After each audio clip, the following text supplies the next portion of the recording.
Broadcasting live from the mech hangar on the plain of Kamigawa, this is Tap Tap Concede. Welcome everybody to Tap Tap Concede. My name is Graham. Joining me, as always, is Cameron and Nelson. Also here.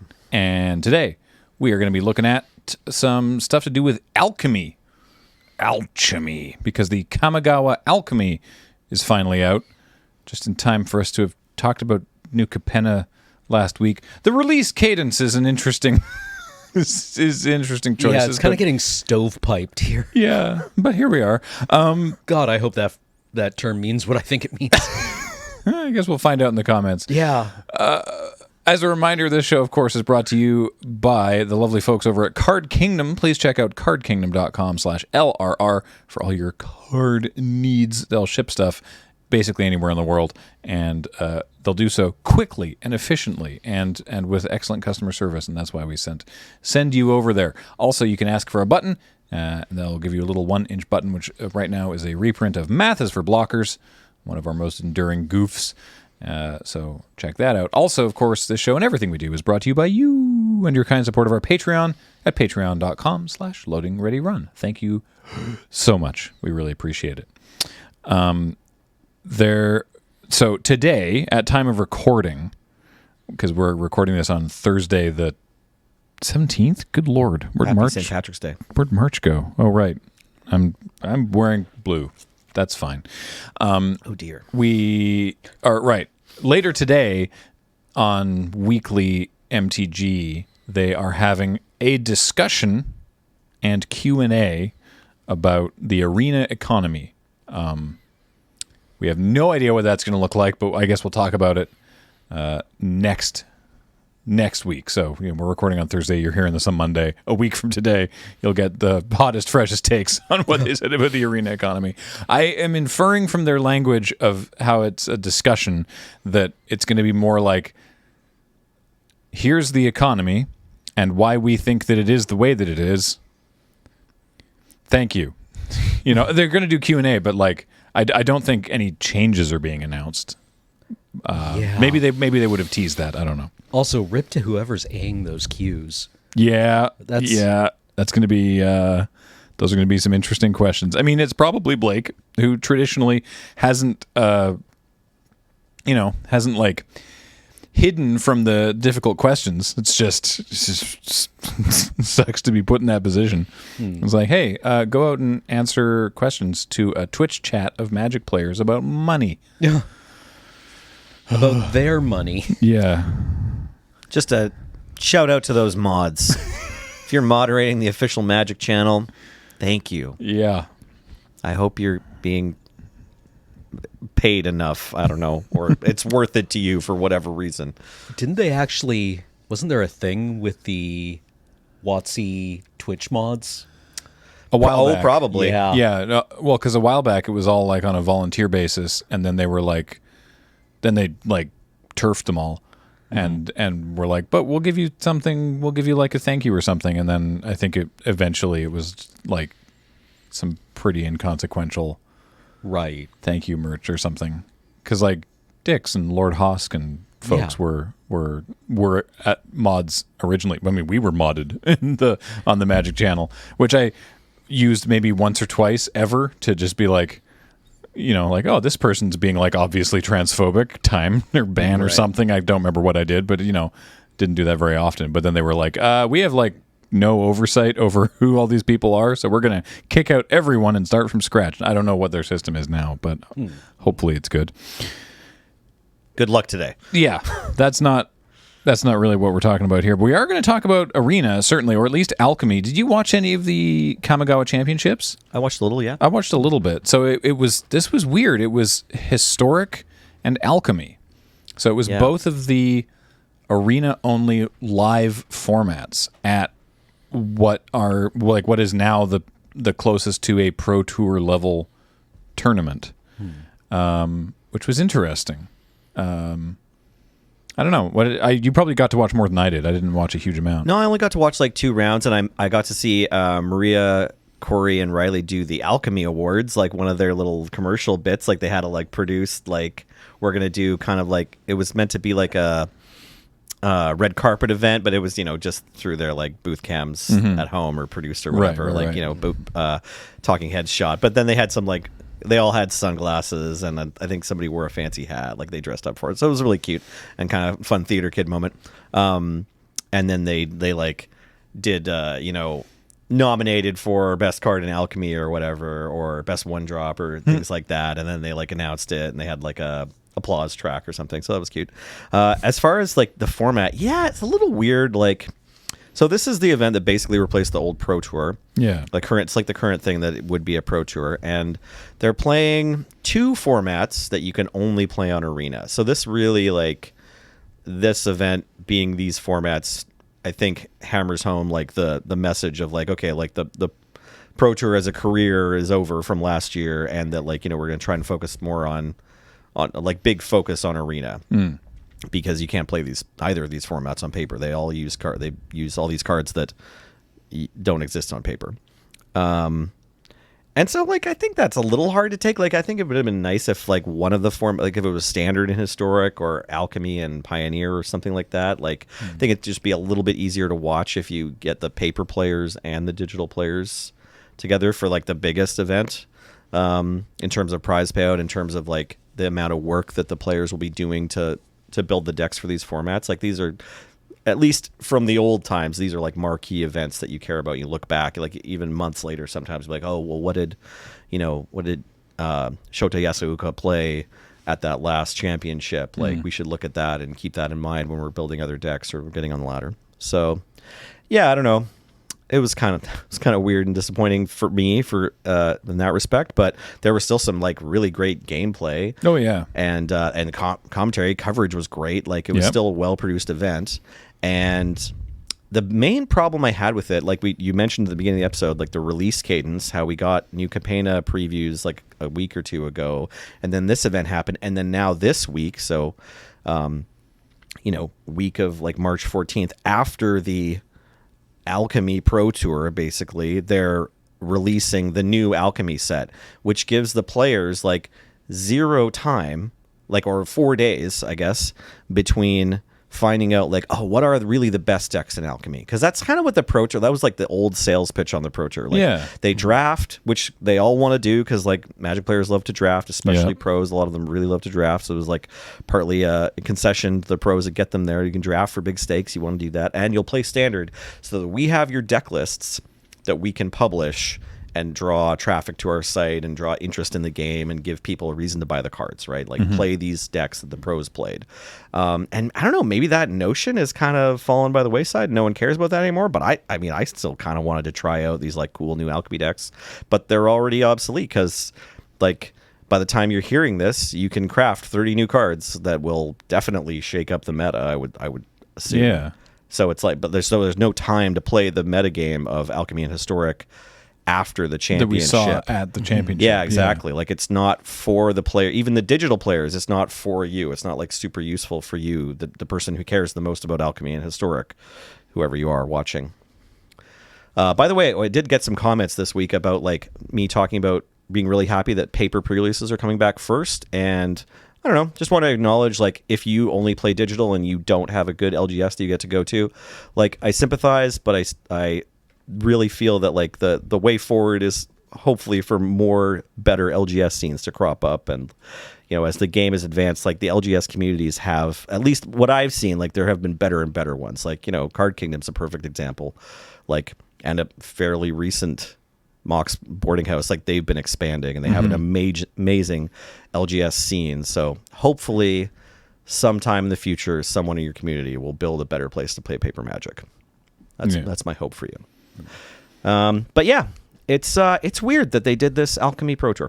Basically, like I just was scratching my head. I didn't get to watch a huge amount. I watched a bit of the top 8, in particular, potentially contentious, at least in the chat at the time, match. It was a great match, but it ended up being won on time. Wild. Because, of course, with the tournament timer on Arena, you've got your ropes and everything, but also there's a chess clock. Right. And I thought Marshall and Cedric, who, by the way, did a great job on commentary, also did a great job in this particular instance of hammering home that, like, in tournament Magic, the time is part of it, right?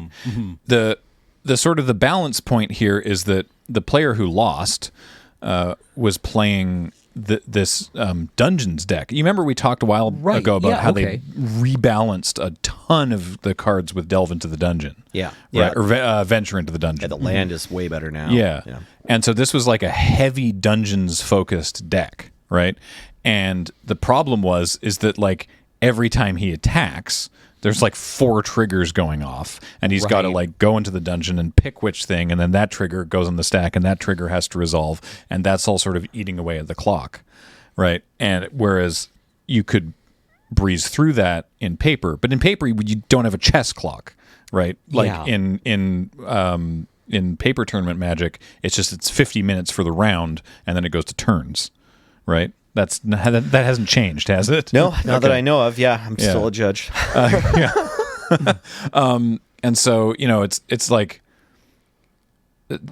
yes, the way that Arena implements all these triggers affected how the clock ran down, but you know, it's like, my friend, you played the Dungeons deck, right? Like you as the Dungeons player need to know it's like time is still part of this thing, so I can't I can't play at a slow pace because this is how my deck functions. My deck puts lots of triggers on the stack, so I need to be aware of this. So I don't know. It's always heartbreaking to lose a game of Magic to clock. I've done it before certainly on Magic Online back in the day, especially when it's like, oh, I was definitely going to win next turn. And like this guy was maybe going to win that combat potentially, right? Like he was slamming to attack all, but then like 12 triggers go on the stack, right? And it's like, that sucks. That's Magic. And each one of those triggers resolving is multiple clicks. Yeah. Right. It's like 2 or 3 clicks every time you go in the dungeon. You have to like move your mouse to make them and stuff. Yeah. Speaking of great coverage by Cedric Phillips, like there's this old match. It was like round 1, I think, of one of the Star City Games Legacy Opens, and it's Reed Duke on Blue White Miracles. But just the pace with which Reed would get through all of the little business of the deck, you know, just much different than the first time you've seen, you know, your friend or yourself play Blue White Control, where you're trying to like analyze every decision point really carefully and make sure you don't give up any ground, right? Like that work is important, and you need to do that before you bring it to the tournament. So, and I'm sure the player who lost on time like has done this, but it's just like, it really counts to make sure that all of the time that you could possibly be thinking is on your opponent's clock as well. They have priority, and whenever you have, if you know that you're going to have an attack that puts 4 triggers on the stack and each one of them is 3 clicks, you don't think about your land play for too long on turn 1. Yeah. You don't think about your tutor target on turn 3 or whatever with your fetch line. You know, you just like get all that stuff going really, really quick. And there was a point where Cedric and Marshall even pointed out, I don't remember the specifics of it. Again, I didn't watch a huge amount, but there was a particular game action that did not need to be taken that the player took, and immediately Cedric was like, I think that's a mistake because I think now he doesn't have enough time. Wow. Because it's like that game action cost 5 seconds and he only has 18 seconds left on his clock, right? And it's like that didn't need to happen, and I don't think he should have done it. And then next turn he timed out, and it's like, you know, it's tournament Magic is a wild beast. You know, it's got like, totally different things to think about. Yeah, and I can see like the audience kind of getting on the side of the dungeon deck because it's weird and you know, it's dungeons. Yeah. That's cool. Yeah. Right? So, yeah. It was, shame. To be fair, it's a very, very cool deck using a lot of the, what is it? The adventure, the black-white human. Triumphant. Triumphant Adventure, I think it is. Yeah. I don't remember Cloister Gargoyle. I don't remember what the probably rebalanced. Nadar. Well, Cloister Gargoyle was a pretty big rebalance. I didn't see that one. Less mana, but the Triumphant Adventure also now has 2 power. Right, it's a 2/1. Yeah, instead of being a 1/1, and then the abilities are all the same. I think it's like Death Touch all the time on the paper card. First Strike when it attacks, so it attacks with Death Strike, meaning like the opposing creature has to have First Strike even to trade with it.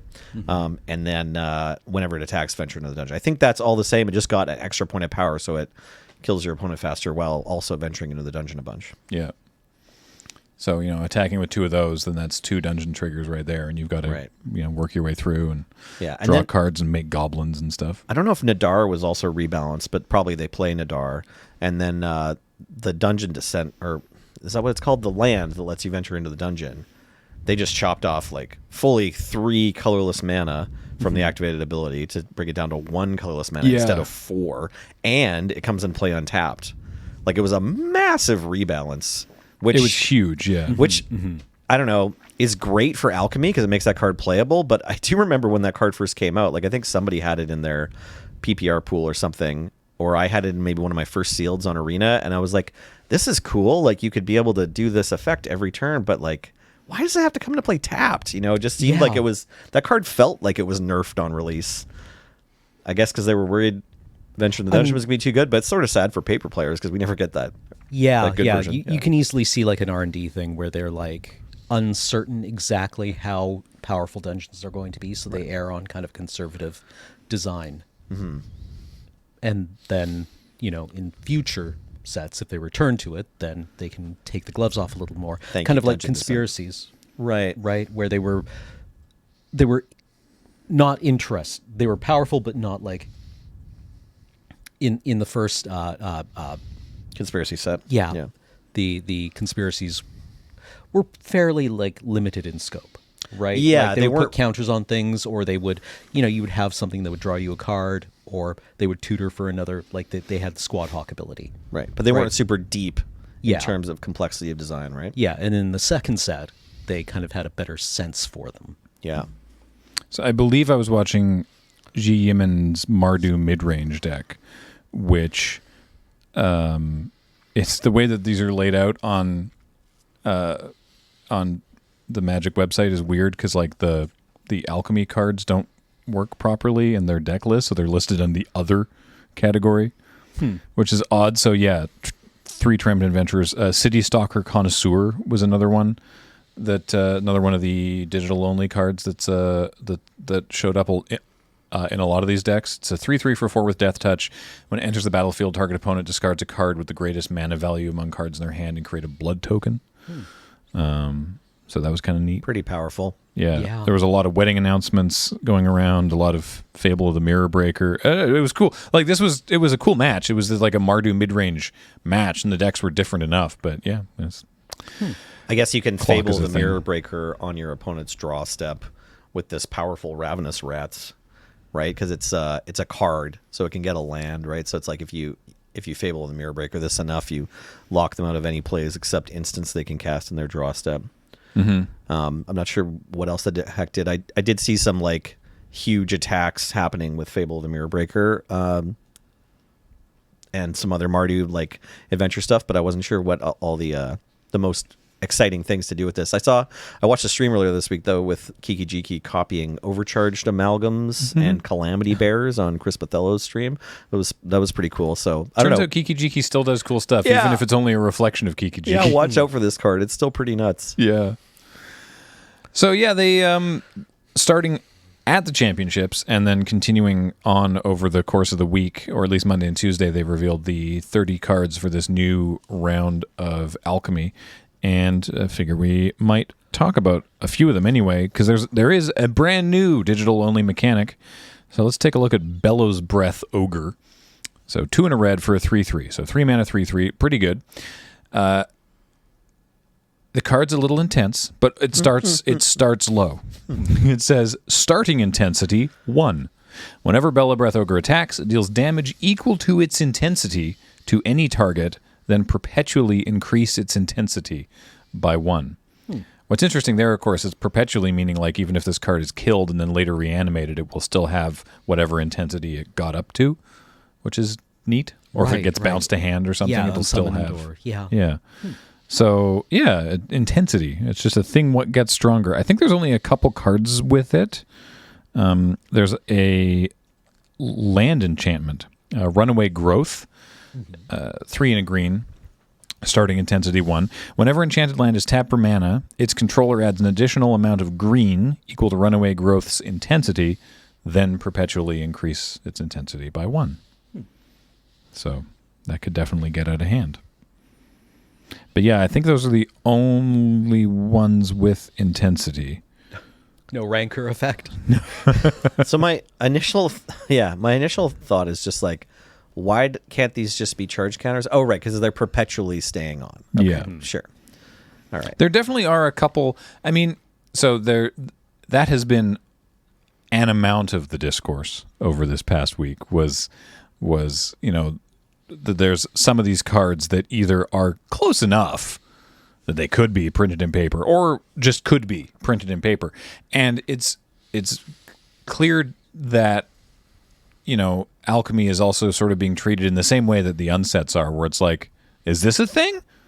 Let's print a card with that. Mm-hmm. And then they try, but like in like a safe environment where they can... Yeah, they can balance it. Yeah. And then be like, oh, yeah, this does work. Now we'll print a functional variant of it for paper magic. Mm-hmm. Like, I'm trying to think. Fragment Reality, I think. Single white mana, instant, exile target non-token artifact, creature, or enchantment.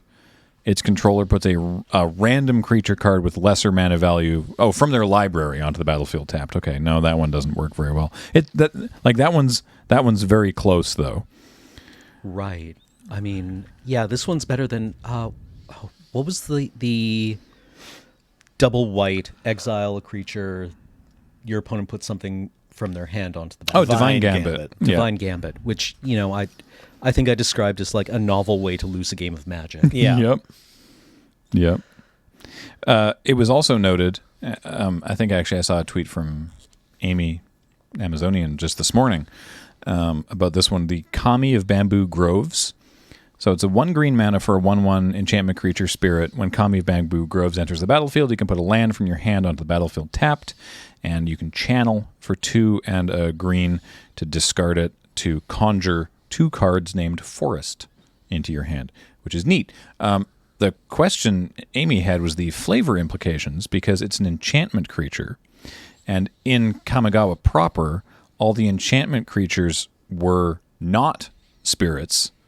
They had a connection to spirits. They were not spirits themselves, whereas the Kami, like geothermal Kami, for example, were not enchantment creatures. Right. And this was like, we spoke with Daniel about this in the interview at the PPR. This was a creative choice. Right. Which this card does not Diverges from. does not fit respect. into. Right, yeah. And it's curious if, like, my assumption is this was put together by a different team who sort of didn't really get that, or decided that they just wanted to do this anyway. But it's curious to me that this does not fit into those slots, I suppose. Yeah. This card's real good with Hollow Haunting, I guess. I mean, also the card seems cool. I mean, all the Alchemy cards, typically tend to be pretty powerful. Right. How about Holographic Double? Single blue mana for a 1/1 illusion. For 1 mana, exile Holographic Double from your hand, choose a creature card in your hand, conjure a duplicate of it into your hand. So it's like a clone for something that's in your hand, and your opponent still doesn't get to know what that is, I think. I don't think so. I don't think Conjure is face up unless it tells you. Yeah. Huh. So that's weird. Interesting. I can't tell if this is a good card. It seems like a waste of space to me. Like, why don't you just put another copy of the card that you're going to conjure? I guess it's flexible, but you have to pay for that with mana. And you have to pay for it with having this card in your hand at the same time as another You can only creature. have 4 of the other card, but now you can have more That's true. of them. Yeah, 5 through 8. Right, so helps with your plan of winning with Biosimicist or whatever, that card from one of the Kamigawas that just wants 4 of themselves on the battlefield. Oh. Or not Kamigawas, one of the Ravnica sets. Right. I don't know. There's probably an implication where this card's good, and maybe it's just a fantastic card on its own. I don't see it. Well, like, I wonder what kind of shenanigans you can get up to with this, depending on how Arena handles or displays the trigger, right? Right. So I assume you would see Holographic Double's activated ability go on the stack and then resolve or not. But no further information is revealed. But you do know that they have a Holographic Double in their hand, or did? Yeah, so it'll be face up in exile.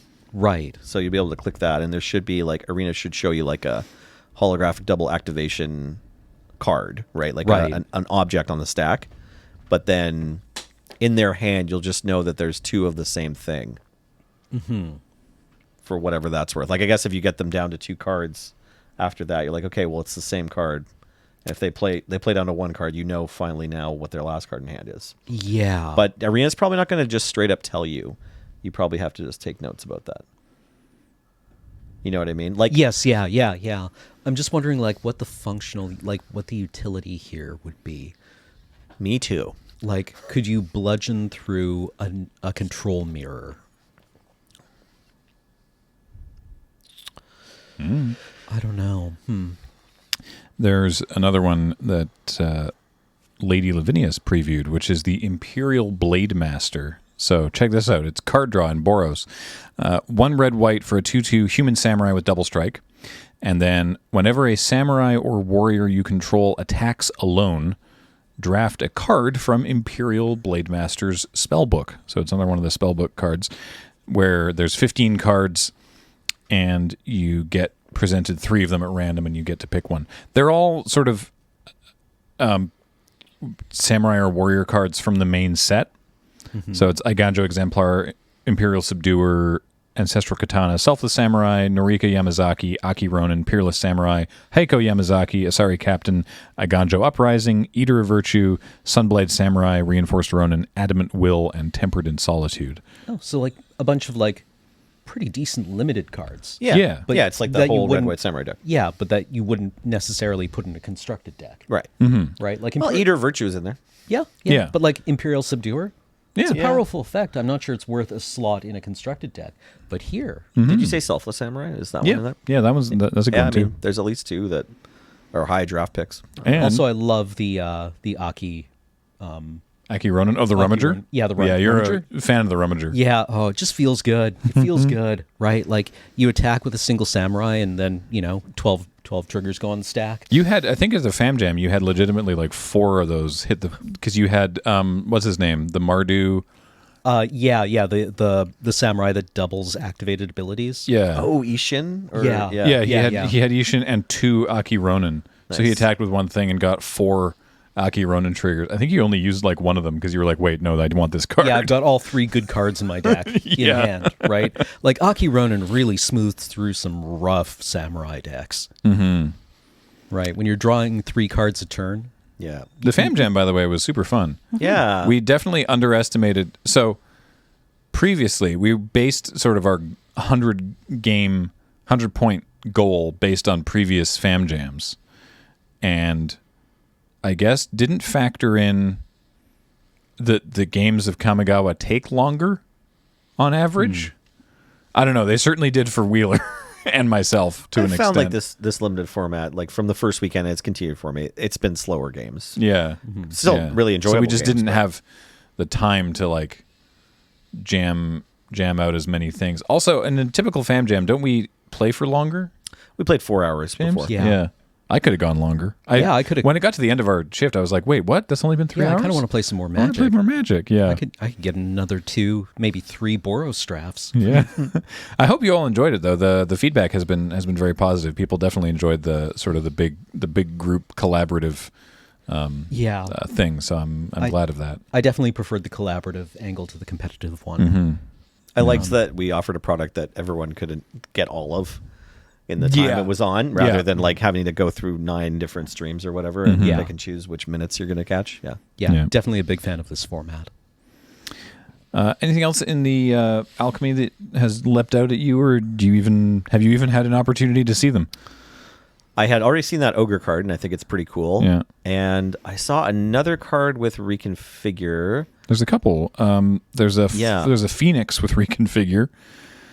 There's I watched Insect. Talia Vessa's Talia Vessa's stream where she previewed the Oh, here we clone. go. There's a 3/1. Semblance Scanner. Yeah, this one's kind of cool. Yeah, 2 and a blue for a 3/1 artifact creature equipment shapeshifter.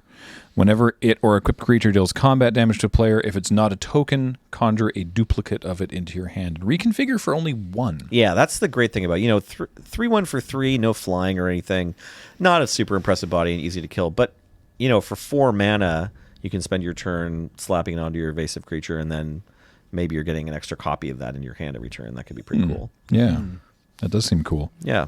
The Or your Phoenix. ETB effect creature if you can give it unblockable. Yeah. Just because I mentioned it but didn't read it out. It's 1 red for a 2/2 with flying.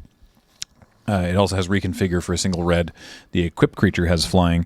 And whenever Forgeborn Phoenix or the equipped creature dies, it perpetually gains. Whenever an equipped creature you control deals combat damage to a player or planeswalker, return this card from your graveyard to the battlefield tapped. So that's interesting because the creature can die. The Phoenix falls off and turns back into a creature. Then... Yeah, there were a lot of words there. Yeah, then if the Phoenix or a creature you then equip the Phoenix to again hits, then the first creature the Phoenix was equipped to comes back to play, tapped. Okay, so I've got my Scathe Zombies. Yeah. I equip it with Forgeborn Phoenix. Yeah. Now Scathe it's Zombies die. flying Scathe Zombies. Okay, but that someone lightning bolts it. It Okay. dies. Then I play a Grey Ogre. Yeah. I equip the Forgeborn Phoenix to it, and Yeah. then I attack. They don't block. My Grey Ogre connects for 2 damage And your Scathe Zombies comes back to play. onto the battlefield. Yeah. Okay. That's wild. Yeah, sounds fun in an equipment deck. That's some interesting play patterns. Get into happening there. Bruno or Alchemy, I guess. Yeah. Yeah. Huh. All right. Is fighter class already playable in Alchemy? I'm not sure. Maybe there's a historic implication here? I don't know. This makes me want to brew something. Yeah. Yeah, it seems like a kind of cool card. I want to talk about this weird burn spell. Molten Impact. So 1 and a red for a sorcery. It deals 4 damage to a creature or planeswalker. If excess damage was dealt this way, when you cast your next instant or sorcery spell, Molten Impact deals damage equal to the excess to target creature or planeswalker.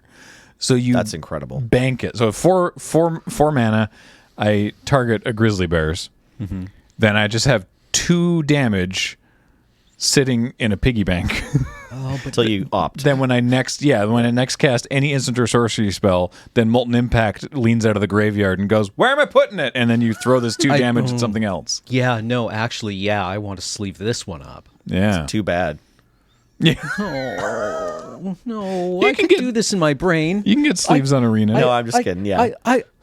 I've remembered a Mishra Bauble trigger. I swear I've remembered at least one Mishra's Bauble. Okay. I could do this. All right, you can play I can do this. You can play Alchemy. It's fine. Judge, I forgot a Molten Impact trigger 6 games ago. Oh. Is it still banked?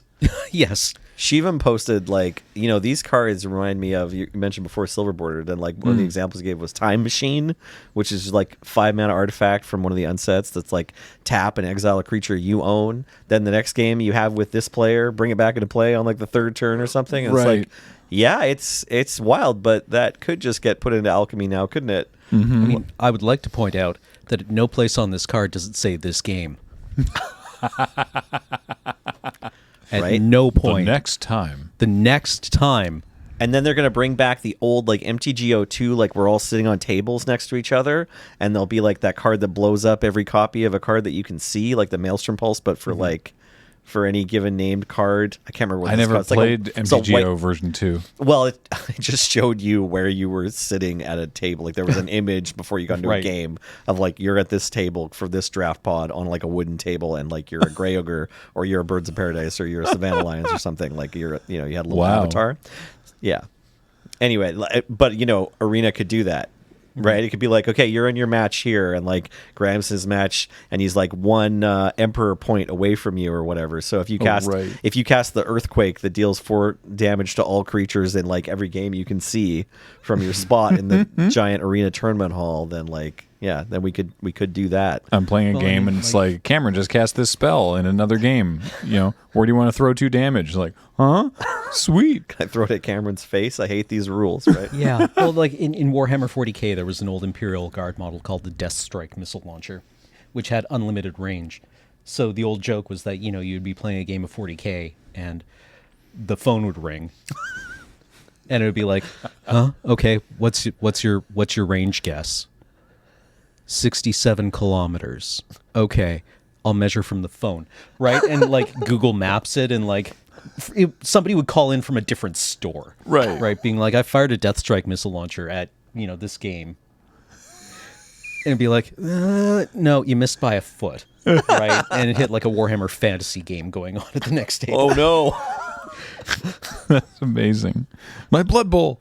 Those poor high elves. Yeah, that's right. No, my tree is on fire from Death Strike missiles. That's terrific. It never worked, but it was hilarious. Right. like It was conceptually you could do it. Then they Yeah. got rid of it because, It was silly. Yeah. it was silly. This isn't silly. This is a big game here. Like, come back to normal rules of 1v1 Magic and Alchemy. Probably going to see this show up at some top ranked Alchemy tables. I would think. This card seems nuts to me. Yeah, I mean, just turn anything into an Electrolyze?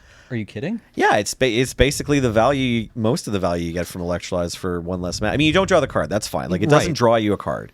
But But like, Opt does. yeah, exactly. Yeah, Opt does. And it's 4 damage. So, Yeah, you can use It's- this to like blow away an X1 on turn 2. yeah. And then blow away a 4/3. Yeah. Yeah, or whatever. Or kill a Planeswalker. Or kill a planeswalker. Yeah, exactly. If you kill a small creature with it, it might be enough damage to finish a planes. Like a lot of planeswalkers, the turn they come down only have 2 loyalty because it's like they use their minus the first turn. Yeah, to make like a blocker. Yeah, exactly. Or kill your creature or whatever. Yeah. So I don't know. This card seems really good. And if they don't, this has altered their play pattern. Right. Right. Wow. Right. Like if your opponent has to take like a defensive +1 to like rummage with the Ninja Planeswalker instead of making Right. a token. Mm-hmm. Maybe that's preferable. I like when you have the Life of Toshiro Umezawa in play, so your opponent has to like hold off on playing their X1 for a turn. Well, I assume. I can't see their hand, but I'm making assumptions here. Or they play it just so they won't take 2 extra damage. Or whatever. Yeah, there's also that. Yeah. Yeah. Although this can't go dome, so maybe this winds up like limiting your own play patterns as you're desperate to get value off of it. Yeah. Right? Like a raccoon with its hand in the trap, unwilling to let go of the dime. We're used to, for 2 mana, though, spells that kill creatures with 4 toughness. And like, this is just the best one of those we've seen yet. There's another spell book. There might be more than one, but there's another spell book on Boseiju Pathlighter. Right. This card I really like. Yeah, I did so remember this card. 2 and a green for a 3/2 human rogue. That's it. But ETB draft a card from the spell book. So it's a bunch of lands. Emergence Zone, Radiant Fountain, Scavenger Grounds, Boseiju Who Endures, Gingerbread Cabin, Calney Garden, Memorial to Unity, Thriving Grove, Hall of Oracles, Secluded Courtyard, Treasure Vault, Mobilized District, Bonder's Enclave, Roadside Reliquary, or Field of Ruin. So they're all green or colorless utility lands. That seems pretty cool. Yeah, this card seems great. Although, like, they all kind of fit into different play patterns, right? Like, Radiant Fountain wants to be in, like, that pauper flicker deck, Right. right? But, like, It's just, Elvish Visionary that always gets you Yeah, a land. oh, and it yeah. conjures it as opposed to searching it from your library. So that there's like a bit of extra value there. yeah, Right. exactly. Like, I guess this is kind of like conjures a waste. Yeah. Right. Well, plus a bunch of those utility lands draw you cards, right? So you have, it's 3 mana, so maybe this is just kind of a downgrade from, what's it called? Sylvan, Wayfinder. Is it Sylvan Wayfinder? The one in a green 1/1 elf that just can search your library for a basic land when it enters the battlefield. And Right. Put it in your hand, Right. not the one that ramps. You have to pay 3 mana for that. Like, it doesn't put it onto the battlefield, right? It puts this in your hand. Yeah. Drafting a card. Just Yeah, puts it into drafting your a card. hand, Yeah. Sorry. Sometimes the conjure cards say put them on the battlefield. Anyways, but it still guarantees your land drops, and I like cards like that. I don't know. I'm into the cards that keep the lands flowing. The one that always catches me because I forget how good it is Seek, which is different from Conjure. Right. So Jukai Liberator is 2 and a green for a 3/3 Snake Ninja. So already Centaur Courser is good. Ninjutsu for 1 and a green. So 2 mana Ninjutsu for a 3/3. Whenever it deals combat damage to a player, choose land or non-land. Seek a permanent card of the chosen kind. So reminder, Seek is a random card that is already in your library that satisfies the condition. So in this case, you just say land or non-land, and you're going to get something out of your library. So that seems pretty cool. Yeah, this card seems like Moon Circuit Hackers, like biggest Billy Goat Gruff or whatever. Yeah. Like Yeah. like if your Moon Circuit Hacker can't get the job done, call in your brother or whatever. Like there's a bigger goat. Yeah. No yeah. lands this time, please. Yeah. Yeah. Very cool. Yeah, it seems like a really strong card. The question is, which trigger do you put on the stack first? They both connect. If they both connect, yeah. I mean, they both have to. Thinning your deck. It's the math of thinning your deck. The non-existent math of thinning your deck. I mean, they both thin your deck by getting one card out of it, right? Yeah. Yeah. I'd probably put this one on the stack first. No, I'd put the other one on the stack first. I want this one to resolve first. Find Right. out what I see because I don't know, and then I'll be able to loot. I'll be able to do my loot decision better. Yeah. Right? There you go. There we figured it out. Every time. Doesn't matter the board state. Yeah. Every decision tree Yeah, that's can be deterministically solved. We solved it. Exactly. There's one more spell book that I'm just trying to find the list for. It's the Experimental Pilot. So they're doing some vehicle shenanigans. So the Experimental Pilot is a single blue mana for a 1/1 human pilot with Ward 2. That's nice. Well, 1/1 for 1 with Ward 2, which is kind of wild. And then it's got for 1 blue and discard 2 cards, draft a card from the Experimental Pilot's spellbook. What's interesting to me here is that that's repeatable. The other Right. 2 spellbook cards that we've seen were, well, no. So one of them was whenever it attacks. Whenever a samurai or warrior does the solo attack thing, you got to draft from that spellbook. But this is, repeatable multiple times even on the same turn. It does require 2 cards and only gives you 1 back, though. True. Right. I'm trying to find a list of what these cards are. Have to guess that they're vehicles. Have we ever gotten a pilot that gives ward to the vehicle it crews? I don't think so. Not yet. I have the list here if you'd Okay, like. James has got Oh, it. James has Probably it. quite Awesome. bad, isn't it? Yeah, so we've got Beaumont Bazaar Barrage. The barge. The barge. The barge. Cultivator's Caravan, Daredevil's Dragster, Demolition Stomper, Futurist Sentinel, High Speed Hoverbike, Mech Titan Core, Mindlink Mech, Mobile Garrison, Oval Chase Dragster, Oh, yeah. No. Raiders Carve, Reckoner Bankbuster, Silent Submersible, Thundering Chariot, and the Untethered Express. Untethered Express. So mostly Kaladesh cars, some from Kamigawa, and then there's one from Kaldheim and one Yeah, from the Ravnica Carve. there Yeah. too. the, hey? the Raiders Carve, and then the Silent Submersible. right? Yeah. Yeah. No. Interesting. No Rafflecopter? No Rafflecopter. Demolition Stomper, though. Reminder, that's the 6 mana 10/7 that can't be Hard to blocked block. by creatures with power 2 or less. Demolition Stomper's huge. Yeah, and it crews for like a million, right? Crew 5, though, yeah. Yeah. But And no Sky Sovereign either, right? Or the 7-11 Dreadnought? No. no. Okay. No, neither of those. But the Barge is good. I like Beaumont Bazaar Barge. That's the 4 mana, 5/5 that draws a card? Yeah, draws a card. Barge is great. Yeah. Yeah. And only crew 3, so this thing can jump into it. Yeah, Barge is good. Well, which one's Thundering Chariot? Oh, that's Theros too, isn't it? Sorry, we didn't mention. No plow? Oh, right. Yeah, it is yeah. Theros. Yeah, 4 mana, Theros. 3/3 with first strike, trample, and haste. Crew 1. Oh, no. That works really well with the Experimental Pilot. Right. Easy to crew and obviously kind of powerful in combat. Yeah. Beep, beep. Let's just because Cameron had a visceral. Wow, got there eventually. Visceral reaction to the Oval Chase Dragster. This is the one it's 4 mana for. Is it a 5? 6/1, isn't it? 6/1 with 6/1 trample? It's the ball lightning one. Yeah, 6/1 Yeah. trample haste. Yeah. It doesn't die, but it's the 6/1 trample haste. Yeah. I mean, it probably dies in combat. All of Kaladesh was just me being like, no, running away from this thing, looking over my shoulder. Is the Daredevil Dragster the one that keeps coming back? Or is that? Oh no, that one. Oh, this one's also really This one good. draws you a card too, doesn't it? Or Yeah, 3 mana, 4/4 crew 2. At the end of combat, if it attacked or blocked, put a velocity counter on it. Then, if it has 2 or more velocity counters on it, sack it and draw 2 cards. Yeah. I like this card too. This is interesting.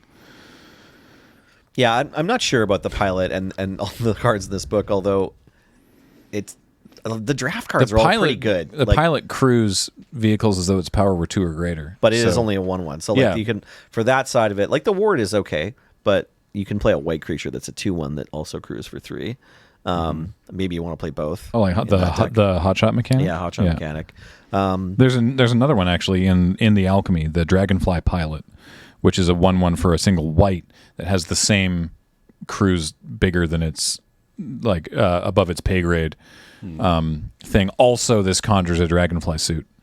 Okay, cool. So Yeah, I'm just wondering how great it's going to be to discard 2 cards to draft an unknown vehicle in a deck where you could just be including pilots and vehicles. yeah, anyway. probably not great. I guess maybe it's mediocre. I just think it's neat. It's super neat. The I mean, draft cards are fun. If you get flooded, right? Yeah. Like, does the current vehicle deck, would a vehicle, what's the blue-white uncommon from Prototype power suit or Prototype prodigal prototype? No, Yeah, Prodigy's prototype. Prodigy's prototype? something like that? I Prodigy's always, prototype. I always watch it go by in draft packs. Yeah, right? And then one- the second one comes by, and I'm like, man, I should have been in blue-white I vehicles. could have had 2 of these. Yeah, 1 white blue for a 3/4 crew 2. Whenever 1 or more vehicles you control attack, create a 1/1 pilot that can crew as though its power were 2 greater. Yeah, I did this once, and you just end up with just like a bunch of pilots. I had like 3 or 4 pilots because it's like, all right, I just attack with this thing that you can't block or this thing that's evasive, or and it's like just keep making 1/1s. It was pretty cool. I didn't like do well overall because I just haven't been doing well overall.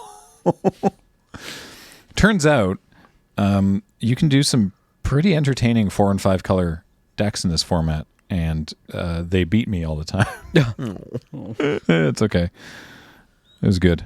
It's been the format has been very fun. Now, Alchemy though, I'm curious. I'd love to know from those of you in the comments your sort of interest level. I like looking at these cards and going like, oh, cool. I don't play Alchemy, and I don't know that I'm going to rush to, but it was, at the risk of, potentially invoking the discourse on Twitter. Saffron Olive tweeted yesterday, I think it was, that, based on their YouTube analytics, right? He's like, based on like the viewership and everything of the videos that we've made, people don't want to watch content about Alchemy, right? Like they've made videos about Alchemy and people are not interested in a notable way comparative to the other content that they make. And so, I mean, I guess I also saw this episode is going to be called like something to do with Alchemy or New Alchemy, Kamigawa Alchemy spoilers or something like that. So I guess we'll see what the viewership on this is like, but right. I mean, maybe that will just demonstrate to us that nobody actually watches us for our content and just likes us for us. oh, I hope so. That'd be nice. Yeah. I'll take it. If I we hope get you it. also enjoy the content. But yeah, I'm curious. It's like I definitely get the impression that there's a bunch of folks who just couldn't be arsed, which is fine. Yeah, but I don't know, that new samurai seems cool. The burn spell seems cool. I might like virtually sleeve those up. Yeah, I guess the issue is like if you want to, you have to play them against like Captain Aberhart and Sigardian Evangel, which can be kind of miserable. I don't know. Like Right. This was my experience playing Standard too. Last time I played Standard, which was like mirrored in block, where I was like, "Hey, I've got this really cool Blink deck that I think is interesting," and I'm up against Caw Blade. in rounds 1 through 3. Yeah. And then I have in round 4 I go for a Sadness Milkshake. Yeah. Right. Like the thing where you get my most traumatic experience playing Standard ever was getting Fate sealed by someone, and they look at the top card of my deck and go, "What?" Sorry, Cam. I'm going to leave that on top and see what happens. Counterspell. I was just like,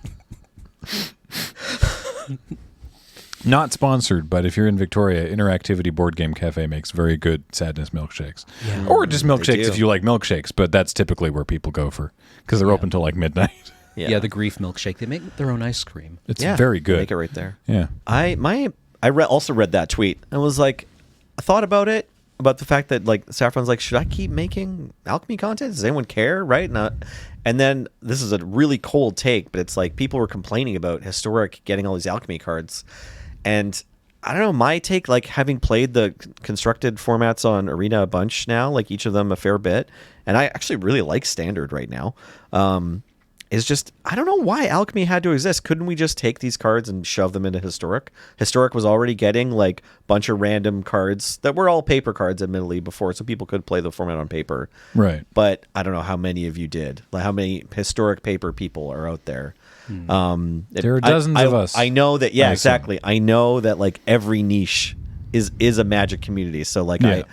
I don't want to disrespect you. I appreciate you, paper Historic players, who were mad obviously when Alchemy was first released. But like, you already have Standard on Arena, and you have Historic where these other cards can get played. Alchemy cards get played in Historic, and then for some reason we need a rotating smaller Historic. You know what I mean? Like, Yeah. we needed for some reason Standard plus Arena only cards, and I just don't get it. And it's the format that's the most kind of confusing to me. Like Historic's supposed to be more of a big playground with lots and lots of different cards, and it makes sense to have like weird Arena only cards in that one for me for some reason. And Standard is like, okay, you can play Standard on Arena to get reps in to play Standard on paper. It's like you're connecting the communities. I don't know. Yeah, it's confusing to me. Why Alchemy? That's my question. Nobody ever asks, how is Alchemy? Wait. Anyway, I couldn't figure out where to go from that random non sequitur. But you know where you can get non sequiturs, among other things. CardKingdom.com Woo! /LRR. /LRR. Yeah. They sponsor the show, and we continue to let them do that because we like them. And if you ask for a 1-inch button, they'll non sequitur. They'll send you a 1-inch button though. Yeah, and it currently says math is for blockers. We could. It's important to note that bit there where I'm like, we continue to work with them because we like them, not just because they sponsor this. Because you know how many emails for Raid Shadow Legends I've ignored? Like, we could. I was we gonna could actually get gonna money. ask you about. Yeah. Like, are we the only people on YouTube who haven't been sponsored by Raid Shadow Legends yet? No, it's funny because like we talked to someone about it. We were like, all right, let's see what's up with this. Because you're offering some numbers. Let's take a look at what they wanted, and they wanted too much, and like they wanted us to do too much work for what they were offering. And we're like, you know what? No, but we like had a call with them and everything, and then like 2 months later, we get a contact from the same person we were speaking to before. That was like, hi, Loading Ready Run. I've recently seen some of your content and think that you'd be a great fit for the... And it's like, you don't know, you don't care anything about who we are. Aww. You don't remember that we spoke. we spoke. Met. Yeah. Yeah, it was the same. Yeah. It's like, oh, very, very impersonal. Cold. Anyway, so yeah, Card Kingdom are great. Also, you're great. With your support of our Patreon at patreon.com/loadingreadyrun and allowing us to not have to do stuff with Raid Shadow Legends, which we appreciate, and I feel like on some level you do as well. So it's it's win-win. That's going to do it for Tap Tap Concede. As always, I've been Graham, joined by Cameron and Nelson. Hi. James has been running tech. Heather gets these online. And thank you all for watching and listening, and we'll talk to you next time. Bye. Thanks.